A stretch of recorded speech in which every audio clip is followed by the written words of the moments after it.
we here? We think it's essential that men begin to take a primary role in reducing crime against women and our children. What did we do to get here? How did we get here? In 1966, James Brown made a song, "It's a Man's World." And in 2011, Beyonce made a song called "Who Runs the World?" Who Run the World, Girls.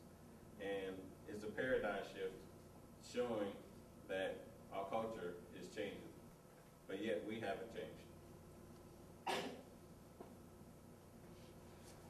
The labor force has changed from bronze to brain over the past 50 years. More women are attending college and have become very successful in the workforce. Yet, the way that we raise our kids and the way that we handle ourselves as men hasn't changed in the last 50 years.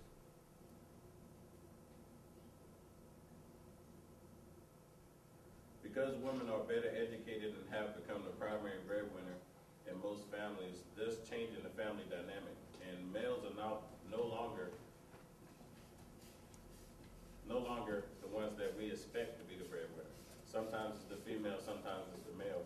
But what are we doing to actually change the way that a male views a female making more income than the man? The time has come for us to redefine manhood and not reconnect with the past, but create a better future for our kids.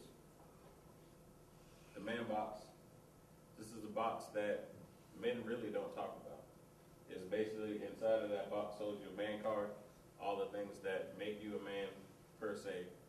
And growing up, if you're anything outside of that man box, you're not considered a man.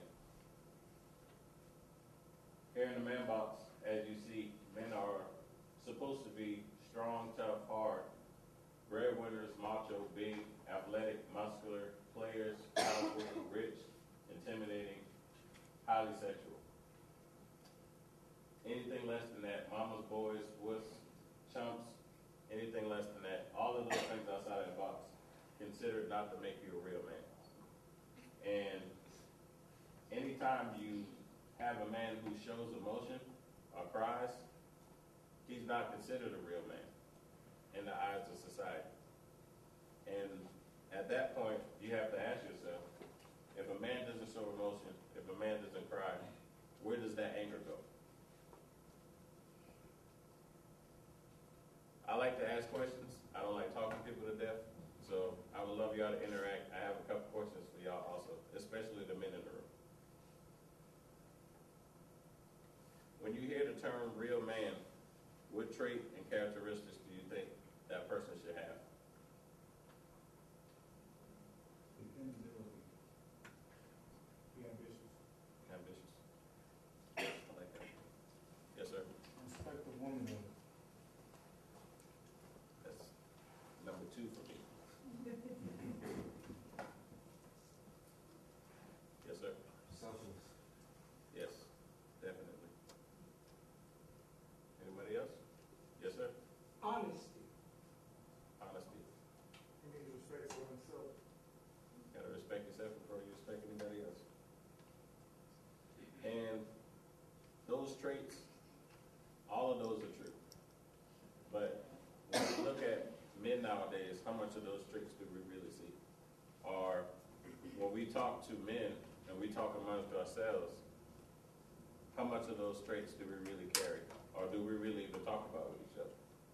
Are all of those traits something that we hold, something that we teach other men and challenge other men on? Sometimes we don't. And sometimes we have to look at ourselves, even though we name those characteristics. Sometimes, even every time I do this presentation, I have to reevaluate myself as a man because I catch myself slipping. I'm not a perfect being.